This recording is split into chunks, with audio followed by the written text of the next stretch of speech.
Good afternoon, ladies and gentlemen. Thank you all for coming back. Now, as you can tell by my voice, I've decided to join a majority of you and pick up the Arcadia, sore throat or cough or whatever it is. And so if that's the reason I'm using the hand mic, so if I start to go to a coughing fit, I can throw the mic off to the side or call on my trusty assistant here to run up and come and help me. Now, previously, first of all, how many in the audience were at my first presentation? A few. Okay. Just a quick background.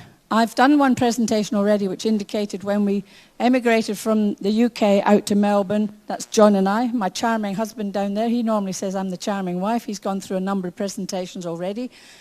We met, we married, we emigrated to Melbourne. He got disillusioned with his work, decided he wanted something exciting, and off we headed into Papua New Guinea.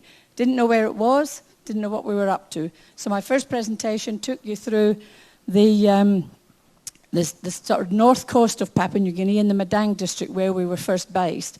Then we were transferred from the Madang district up into the Southern Highlands. And this map, hopefully, will show you the Sidor up to Tari. Now, Sidor was our second posting, and then we were sort of advised we were transferring.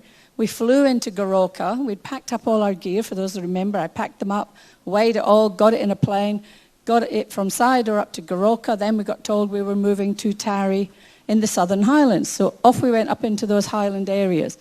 Fabulous trip, but still didn't know what it was going to be like. Now, we'd come from two coastal postings, which were quite small, about 10 expatriates on one. And on the other side of one, there was only 3 expatriate families. But when we moved up into the Southern Highlands, this just gives you an indication of the airstrip in Tari, which was quite large. There was about 100 expatriates living there, missionaries, and there was doctors and a hospital and a few other things. And we got choices of government houses, and there was 3 different styles. I've just pointed them out on the lower slide there. And they were basically the same. But the first one we were given up on the left, they said, "Oh, we've got this bigger house if you want it." And we said, "Oh, yes, please." So we went in, and as John, with his long white socks, walked across the floor, all these little black things were jumping up his socks, and we realized it was fleas. That's why nobody was living in it. So we cleaned up the house, got ourselves set up, put the kerosene and the sawdust on the floor, brushed it in, and we made ourselves our very comfortable home. Now, they had big louver windows. We had no electricity. The power was only on for a couple of hours in the morning and 2 or 3 hours in the evening. It was run by a diesel generator down in the main centre. When we didn't have power, we ended up putting up the kerosene lamps. But most of our fridges and freezers were kerosene. Our stoves were aga burners, if anyone knows what an aga burner stove is. We used those in the colder climates up in the Highlands, which was really great. And the furniture was exactly the same as we'd had on the coast. So all my handcraft work at making the cushion covers for my chairs and my curtains fitted wherever we ended up moving to. So we just carted those around with us. The house in the lower picture was our second house when we went back to Tari after we'd been over in another posting, but I'll cover that in a minute. Again, on the coast, I remember telling you that our groceries came by ship every 3 months. There was no stores, no shops, no transport, except by boat. So the crew would bring in our groceries on a 3-monthly basis. Now, when we moved up to the Highlands, we had to get together with the other expatriate women, put our shopping lists together, and then we would send for a charter plane to bring in the bulk groceries. And this was the charter plane arriving in Tari with all our shopping. Now, for those that were at the first presentation, I posed a cryptic clue about communication challenge. Do you remember that slide going up in our very first presentation where we gave you a few stories? Can anyone guess what the reason for that slide was? Now, it's a communication challenge with the Papua New Guineans. When you've got to be very explicit when you're talking to Papua New Guineans. And when we said to our houseboy, "Can you go and make the bed?" Now, you and I, we would think about getting the sheets and the blankets or whatever, and we would make the bed.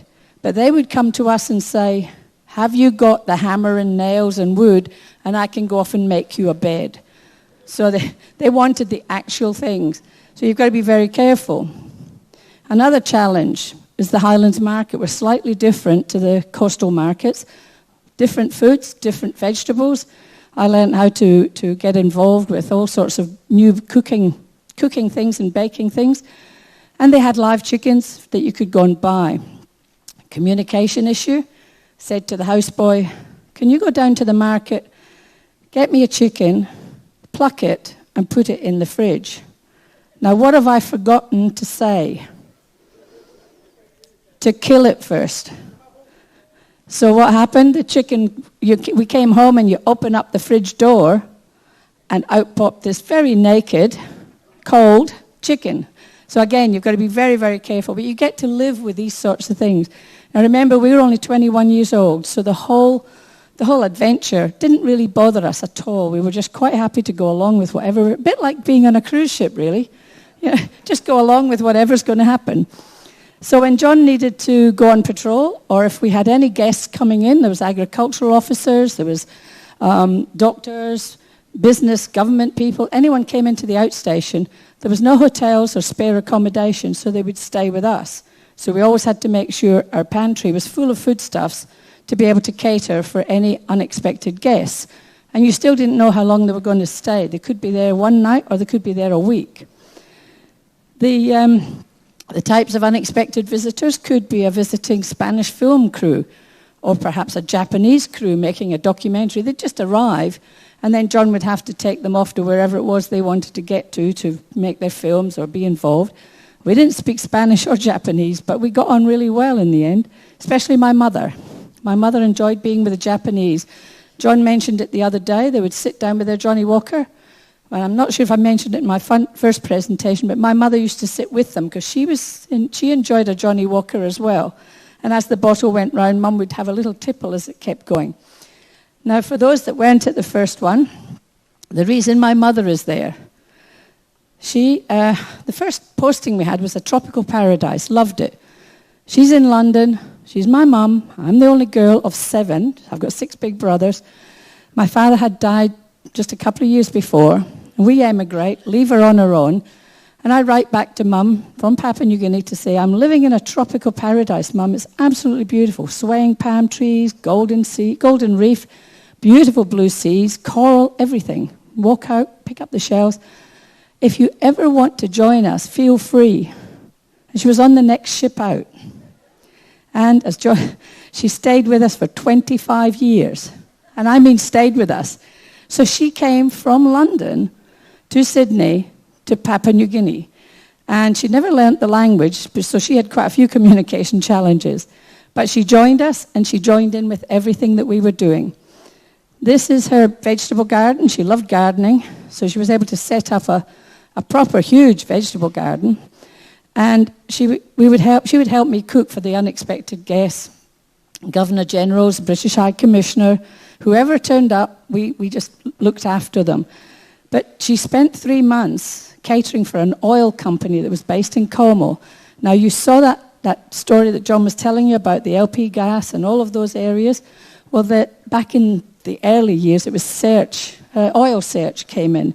And there was 12 young guys came to stay in an empty old house next to us, and we catered for them for 3 months. But because my mum had run a guest house in Edinburgh, she was quite happy to do all of this. Now, she was very good at making stews, and she was teaching me how to do all this cooking, but we didn't have any meat. We had no shops nearby us, so what did we have to do? We had to kill our own beast. That's a lovely diagram.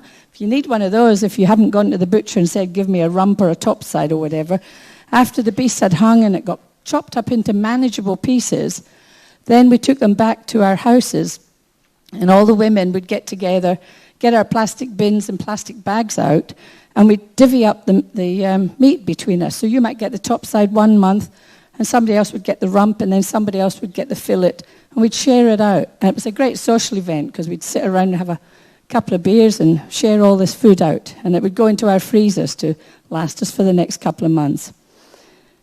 Now, this is the Huli Wigmen that were in the photograph that John showed the other day. These were our neighbours, so they were walking around like that all the time, and they were celebrating, and I'd have them around the house. You know, we'd get on really, really well.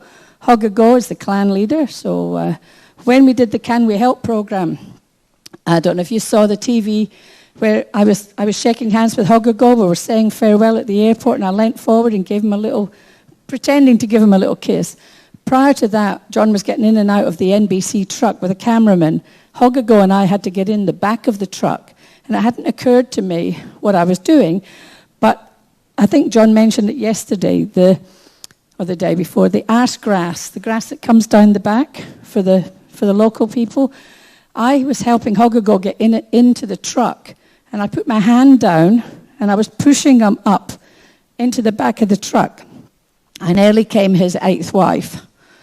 I got terribly close to what I shouldn't have been doing, but I was helping him. He was 80 years old in 2007. And like I said the other day, I had to find some work. Now, in Sidor and Bogia, I basically did admin work in the office, banking, radio skids. And then when we were in Tari and Como, I actually learned how to read the weather. Now, it wasn't really important for us to know what the weather was like. It was either hot or wet and hot, exactly what you're going to experience in the next couple of days. Wet and hot, hot and wet. So I had to read it and pass the information through to Port Moresby so they could retain those records for future reference. So I learned how to work out what the cloud formations were, how far to the horizon, when it was going to rain. So I'd have to go out and check the rain gauge. And often I'd go out and it would be a slightly different colour to what I was used to. And I wasn't quite sure if it was the local village dog had come past and filled up my water gauge. So I would ring through that it had been raining, and they're all going, that's amazing. There was no rain clouds around. But then I worked in the local government offices and enjoyed all the variety of work that I was doing. Quick stop. Ugh. Okay. Now, some of the other things that we got up to pass the time away. There was a little bit of a golf course that the patrol officers made out of a bit of a hill. We had movies, and the old 16mm movies would come in their boxes, and we'd roll them through, and we had like a little tennis club. We got a little bit up market and built a little tennis club thing. And we'd show these movies, and often whoever had the movies before put them in the wrong boxes. So we'd have reel 3 would be in box 1, and reel 2 would be in box 2, and you'd be mixed up, so you never knew what you were going to watch. So you always got the ending of a murder mystery at the beginning. So that was quite an amusing way to pass the time away. I got into a lot of handcrafts, and this is me making macrame out of bush material made string. It's from the bark, and then you split it off, and then you would rub it on your thigh to make it into the string, and then you could use it for your macrame or for billums and things like that.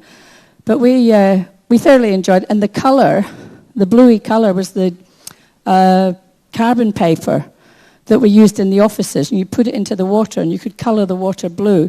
A lot of the old guys would use the black carbon paper, put it in water and then rub it on the tops of their heads if they didn't have any hair to make it go black. Quite fascinating fashion statement there. One of the handcrafts that John got into, and I'm sorry about the image, it's not very good, there was nails. You know the string pictures we used to do back in the 70s, put all the nails in and do all the string up? Well, John made a string picture of a huli wig and a kundu drum. Now that's a door, an actual door he took out on patrol. I think he said he was off on patrol once for 6 months every week, Monday to Friday, staying a few miles from the outstation. He would take the door out there and the nails and all the string, and he would sit and work on that over night times because he had nothing else to do, and he'd be under the common lamp, and it made it back to the tennis centre. This is an image of the patrol officer's house at Pajaka, that place that he was going to every week, and he would end up staying in that. At the back of it, just in the back, there's a concrete piece sticking out. That's actually a fireplace. And inside the house was this beautiful ornate fireplace that patrol officers didn't have much to do, so they started designing a piece of interior design work inside the grass huts. And he had this magic fireplace. I did actually go on patrol with him out to this one, and it was really, really lovely to see all the wildlife and birds and everything around, just in the morning. It's just there's no lights, no nothing. It's pitch black. And we had actually gone out there to establish a netball court, believe it or not, for the community centre. So we had the opening of the netball court, and this was the entertainment with these old dancers who don't often come out in that area, and they certainly not there nowadays.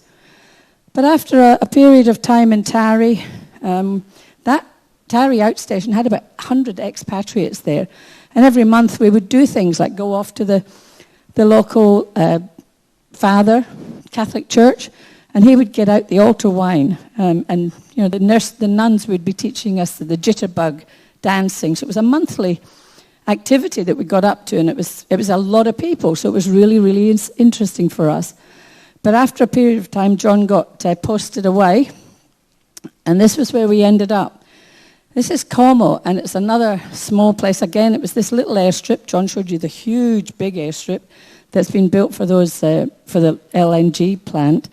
Now, that arrow that's there, that was our house. We were the only expatriates, the only white people in amongst, and the only way in and only way out was by plane. There's mountains on either side of us, and that's the Como patrol post.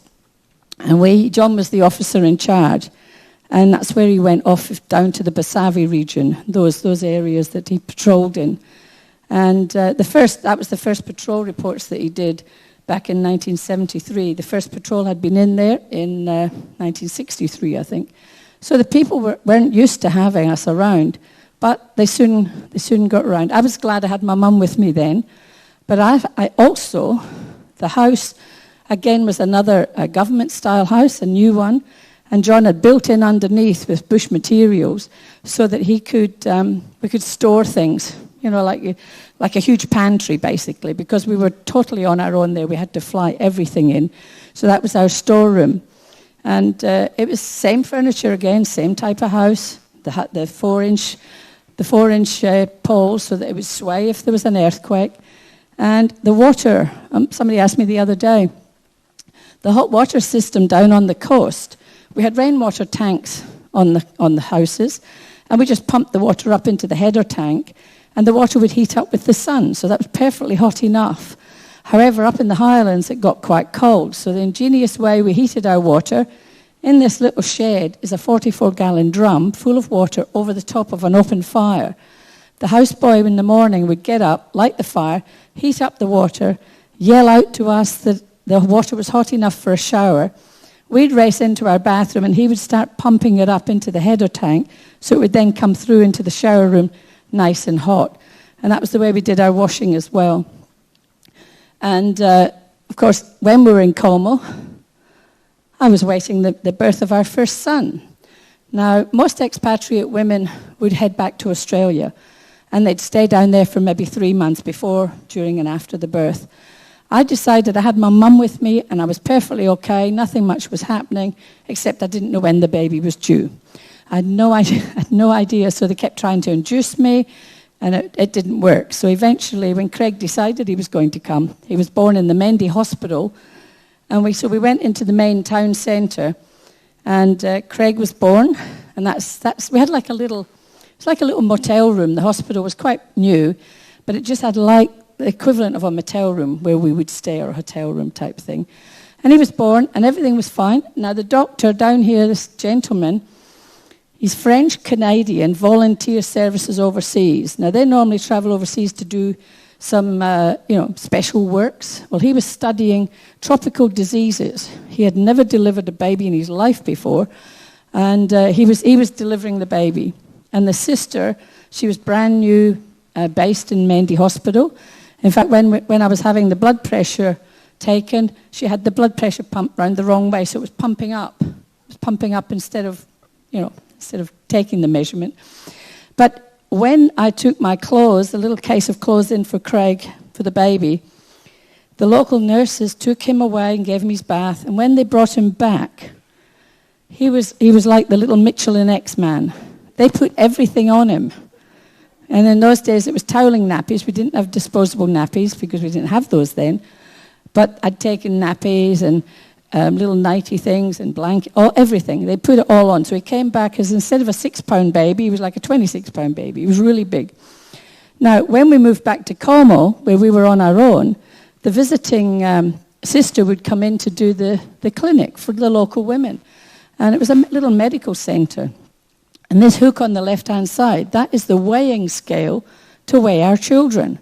We would put our babies in our billums, they're string bags that are made up in Papua New Guinea, put the babies in there, or the pigs, because they were also very valuable, hang this on the hook, and the scale would sort of move like that. And they'd say, oh yes, he's put on weight, you're right, he's put on weight, you're okay. And that was the way I found out that Craig was okay. He was putting on however many ounces a month, and so you didn't worry about it. And all the other women would turn up to have their babies checked and their pigs checked, and they're all in the billums. And this just shows you a billum. That's what they did. They put the babies in the billums. They're very popular. You may see some in your very short visit, but they're a very, very special item that the women make. And when the women make them, they will teach you how to do it. We had a lesson once in PNG. But they're a cultural icon, and they're very significant, very social and cultural piece for any of the women to have. And they write songs about them, and it's poems, and they use it for all sorts of things. It's a token of love. If they give you a billum, you get something back in return, and you just keep filling the billum up with things. It's really quite remarkable. And anyone that buys a billum in Papua New Guinea, the money is going back to the women in the village, because they are the only ones that know how to make them. And they also carry firewood in them, so you get big ones, and they stretch. I've got one down there I bought in Port Moresby some years ago, and it stretches. I've got everything in there. Just about my case packed is in there, I suppose, ready to get off. Now, another communication challenge. Here's my mother in her garden. In the UK, she would have a rockery. She'd build a rockery. Now, when she got here, she said to the garden boys, now she doesn't speak pidgin English, she got the garden boys to come around and said, I'm going to make this lovely garden. No rocks. I can't find any rocks, but bring me all those dead trees. Bring me all these dead trees over here, and we'll do stuff.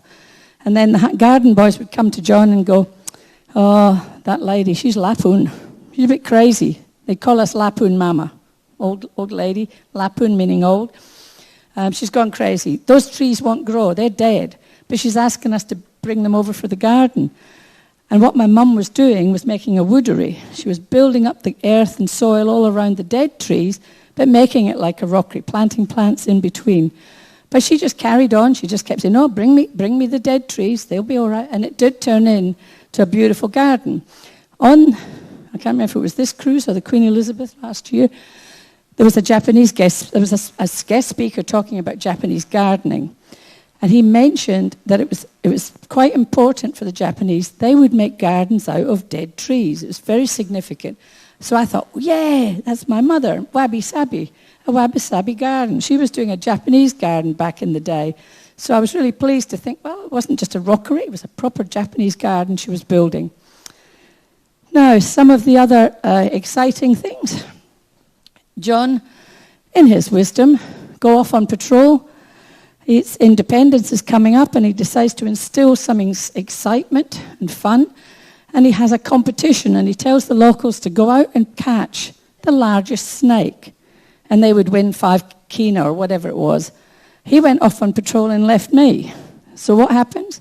Everyone comes to the door with their snakes, knock on the door, excuse me, missus, I've got a snake. So I'd have to measure the snake, write the name and the measurement down in the book, and I'd say, okay, when the patrol officer comes back, he'll tell you which one's the longest one. Okay, and they'd walk away and throw the snake in the garden. They'd just disappear then. They'd had it measured. They didn't need to take it back. So I had a rather large garden of snakes.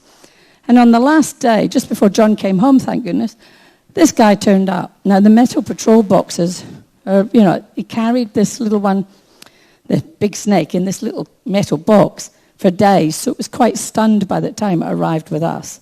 And as it uncoiled itself and he stretched it out, it turned out to be a 14.5-foot snake. So that one won the competition.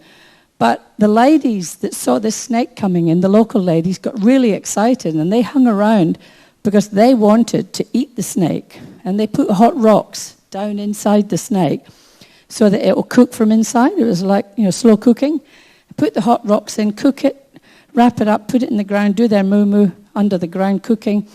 And then because the women didn't have many teeth, they didn't have a lot of chewing. I think it tastes like chicken, doesn't it?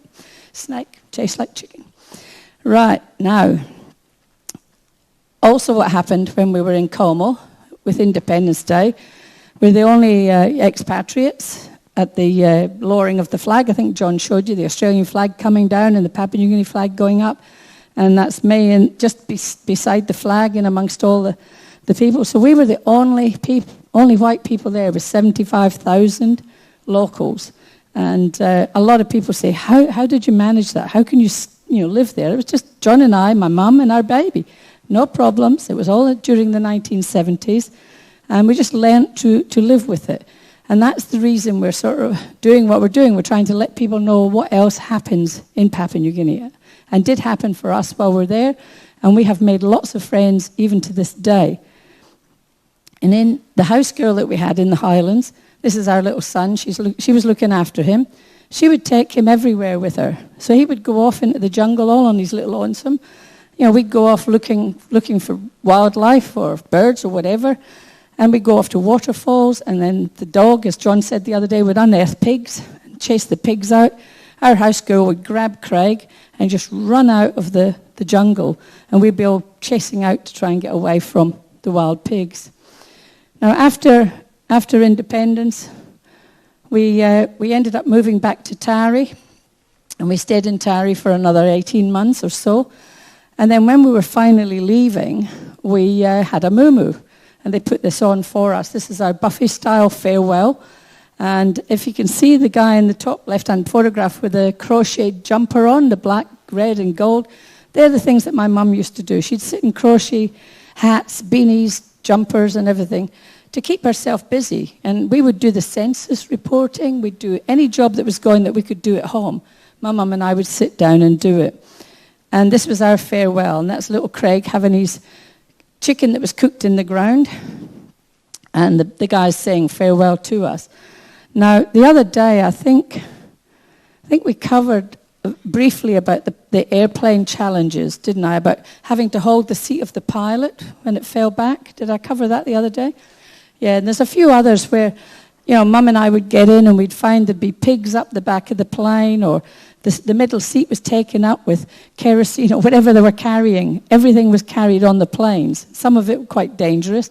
I remember John had a story, I don't think he's told the one where he went up into the sky in Tari, and as he was flying through the clouds, it was really rough, really busy, and at the back there was a generator, but they hadn't emptied the fuel out of the generator, and the smell within the plane was, it was only a small plane.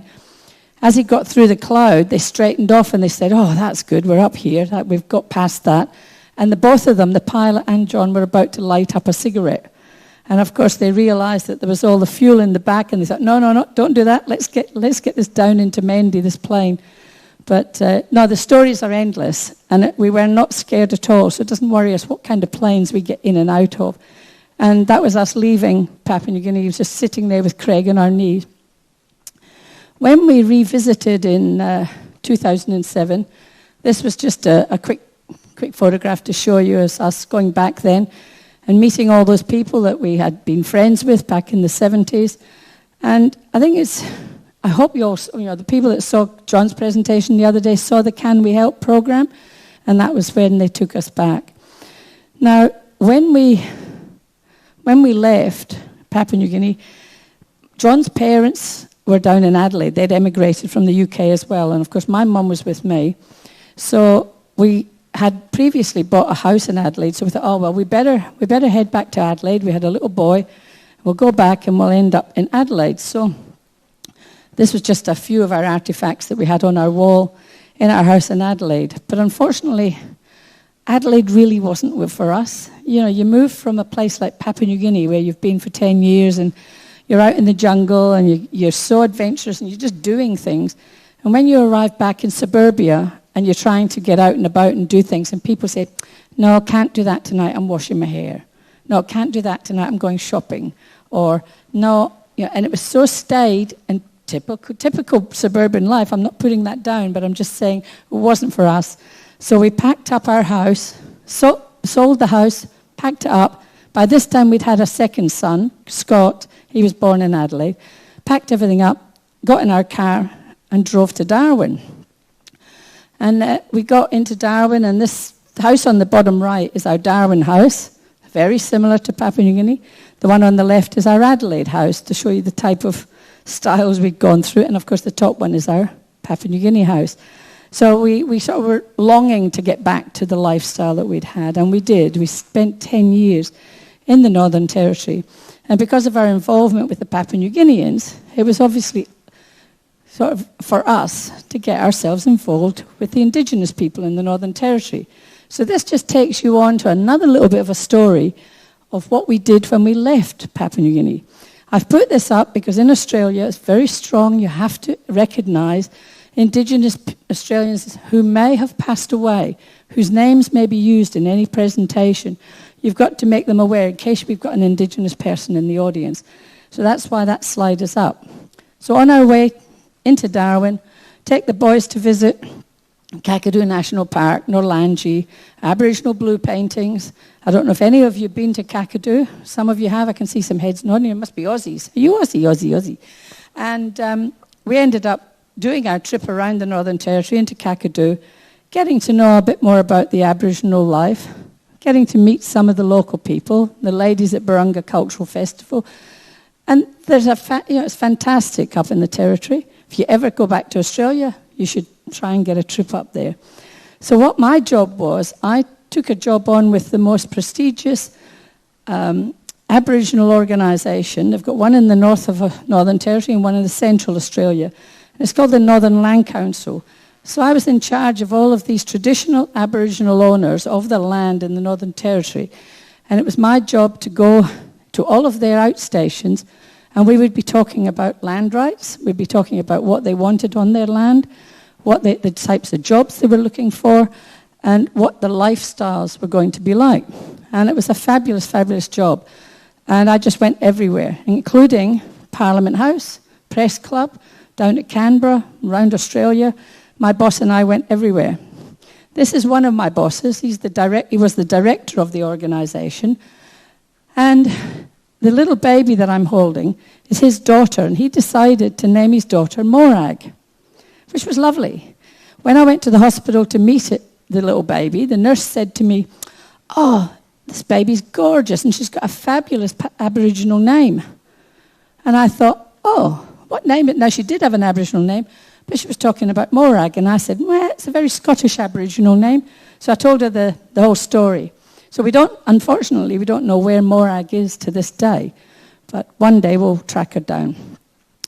There are two other bosses. I seem to be very close to all my bosses. And they looked after a lot of the international events that happen for the Aboriginal people. And it's really hard to explain, unless you're from Australia, about the land rights for the country. But it meant a lot when they weren't getting votes in the early years. And then as time went on, the government introduced the act that allowed them to consider the land rights for their land. And now it's right throughout Australia. My other boss, Gulleroy, he got an AM, an Order of Australia, for the work he'd done for the communities and for land rights and the future of Aboriginal involvement. Now, he decided that he didn't want to go to Government House to receive his award, which you would normally get pinned on your lapel of your jacket. He wanted the administrator and the government to fly out to his homeland, and the administrator said to me, "Where am I going to pin his medal?" And I said, "On his dilly bag." So that's his dilly bag there, and there's his AM medal is pinned on here. And if any of you see the Aboriginal dance group that came on board the other night, they were really, really excited. We walked up to them and we spoke to them in their Aboriginal language, because two of the guys were from Yirrkala, and that's where these is taken. This is in Yirrkala itself. So they knew they were like brothers to some of the people that we were talking about. So they were really, really excited. Now, to be part of the Aboriginal community, normally it's the sisters that will bestow Aboriginal names to the family members. And because I got on so well with all of the families, and we've been living in and out Darwin, in Nhulunbuy, around the place, Gulleroy's sister gave our two boys Aboriginal names, and Burkarupa and Luitboy. And that's, really, really deep meaning for the boys, because they were growing up in the Northern Territory. But they also grew up as part of a ceremony with the Aboriginals. That's John's dad, by the way, on the left. he flew in once, and we were going out to do this ceremony, which was a crocodile ceremony. Baru is the totem of the Yirrkala people, and they had found this. A crocodile had been shot, and it was in the Northern Territory Museum, and they decided to bring it back and give it back to the local community. It was an extremely emotional ceremony because that's like bringing back one of your dead for them. So the boys were out at this ceremony. They got painted up with white clay, which looks rather weird, white clay on white bodies. And they took part in the return of this huge crocodile. And I can't see it very well, but the boys are sitting up here with the girls. There's the boys in there. There's the boys in here. That's John's father. And it was quite an emotive ceremony. And getting to see those Aboriginal guys the other night talking about the didgeridoo from Yirrkala. And we've got one of those didgeridoos and the clapsticks at home. So we're quite involved with the Indigenous community in the Northern Territory. Even although we live in Queensland, we've sort of kept our connections there. But one of the slides we put up early on, when we did our very first presentation, we went through all our backgrounds and we were talking about who would have thought we would have done all what we've done. And in fact, who would have thought we'd be on a cruise ship talking about our life in Papua New Guinea. But who would have thought that our boys, those two boys that were dressed up with the white clay, that Scott is the youngest one born in Adelaide. He's a paleontologist, but he was also made Young Australian of the Year in 2002. Currently on the radio and in the news, they've found some recent dinosaur trackways, recent dinosaur bones, and he gets very much involved with the Australian Age of Dinosaurs and with Swinburne University and Queensland Museum and the whole lot of them, because he's being sort of followed as one of the prominent, preeminent paleontologists in Queensland. Do you know, we were on the Aurora last year on holiday, and we went back to our cabin and switched the TV on, and I turned around and I thought my son was there. He was on television. It was a documentary. He was doing a documentary, Walking with Dinosaurs, and I thought, I've got my son in the cabin with me. How did he get there? Now, our other son, Craig, the one that was born in Papua New Guinea, very proud Papua New Guinean, he plays professional golf in America, and he actually sometimes puts the Papua New Guinea flag up. He's based in Arizona, so he has the American flag, but recently he was in Australia playing in the New South Wales Open and things. That's about the only time we ever get to see him. But he's a multi-professional golfer around the place. Plus he does a trick shot show. If you ever look up Sabre Golf Training or whatever it is, because I don't even know if it's the right name, but he plays all over the world. And he's thoroughly enjoying himself, not making $1 million out of it. Otherwise, we probably wouldn't need to be doing anything. We'd be retired somewhere else. Now, tartans. Did anyone see John wearing his tartans the other day? The Papua New Guinea one on the left, he had these trews on, and the yellow one is the Papua New Guinea tartan as well. Well, these were designed for the Papua New Guinea pipes and drums to wear, hopefully. It's made in Scotland, in Dalgleish, in Selkirk, and hopefully it'll be worn by the Papua New Guinea pipes and drums one day when we get them to the Edinburgh Tattoo, which we're working on. We've been trying to get them back there for a while. So our Scottish influences and Scottish background has had a lot to do with our Papua New Guinea, Northern Territory, moved to Queensland, got involved with Scottish associations, setting up, dancing, schools and whatnot. Left-hand photograph, any of you have heard of Yotha Yindi? Yeah, no? All asleep out there, I think. Yotha Yindi, that's the lead singer who's passed away now, but that's the lead singer on the left-hand side. He was a good friend of ours. And we're all wearing our different tartans in our Scottish dancing.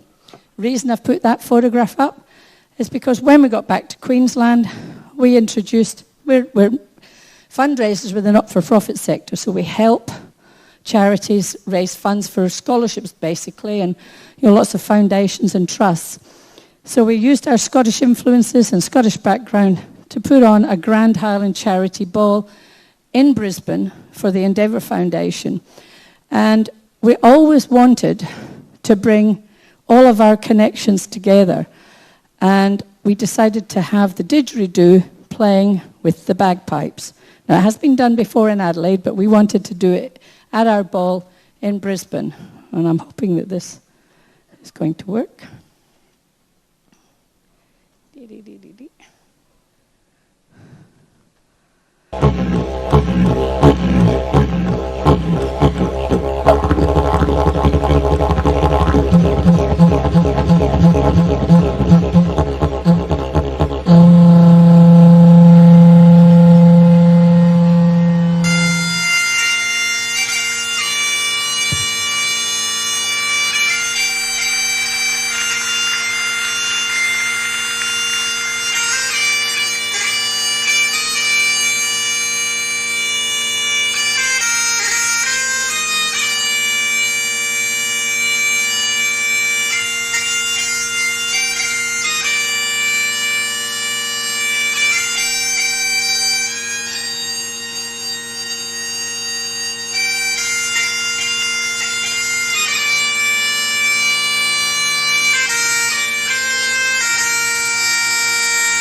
That's William Barton. He's a virtuoso didgeridoo player.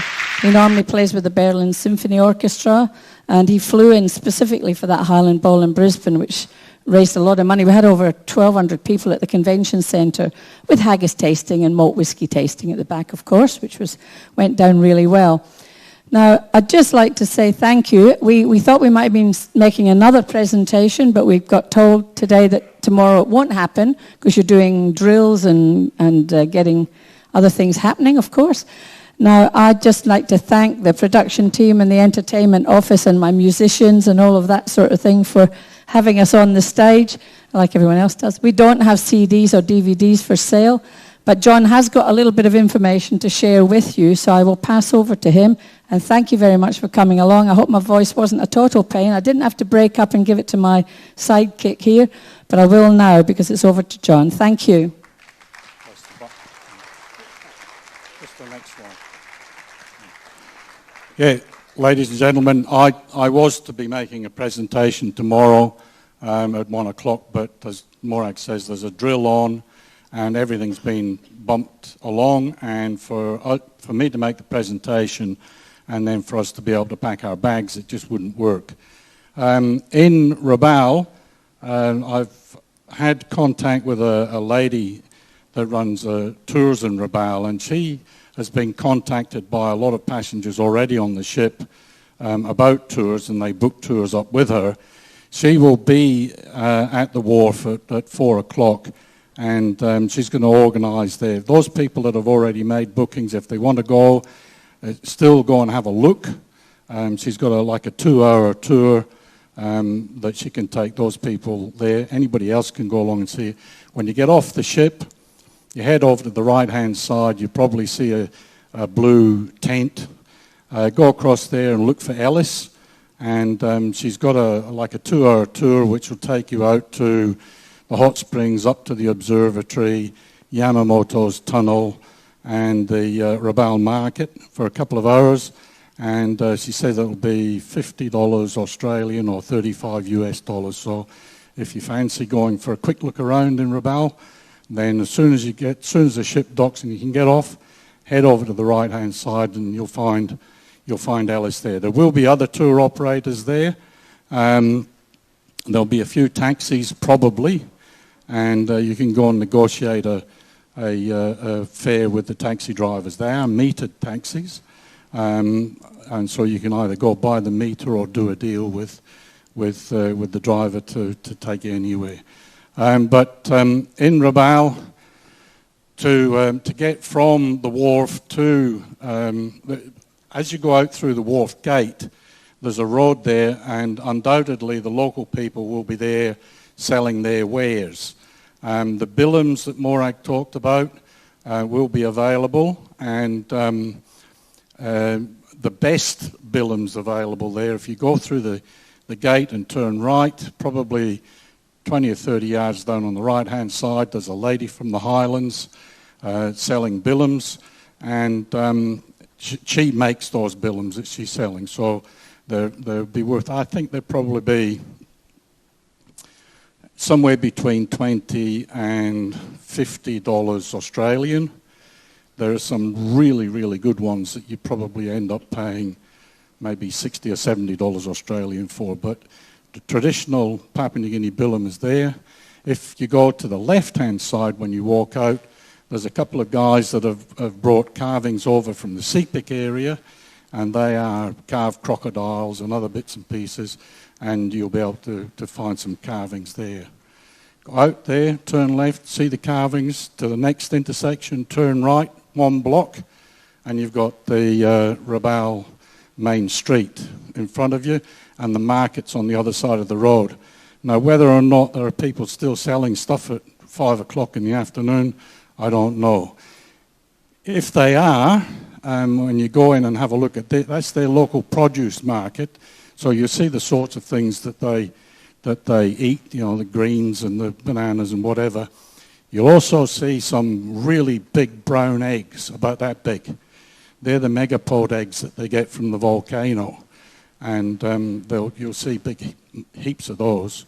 It's not like egg-laying season at the moment, so the ones that are there are probably quite old, I would imagine. But otherwise, in Rabaul, the short amount of time that you've got, you could, as I say, negotiate a price with a driver to go for a bit of a drive anywhere. Make sure that you don't pay him until you get back to the ship. And you don't stop and get out of the car and go for a wander and tell him to wait, because he might just take off somewhere, and then you've got to try and find another vehicle to get you back. So make sure if you do get out the car and you go anywhere, that the driver goes with you, because you need him to bring you back to the ship. If you've got anybody got any questions about Rabaul or Papua New Guinea, please stop us. We're getting off at 4 o'clock tomorrow, so we've still got a few minutes to spare with you. Anyway, you'll get a survey at the end of your cruise. We'd be obliged for you to give a truthful recollection of our presentations. Thanks very much indeed.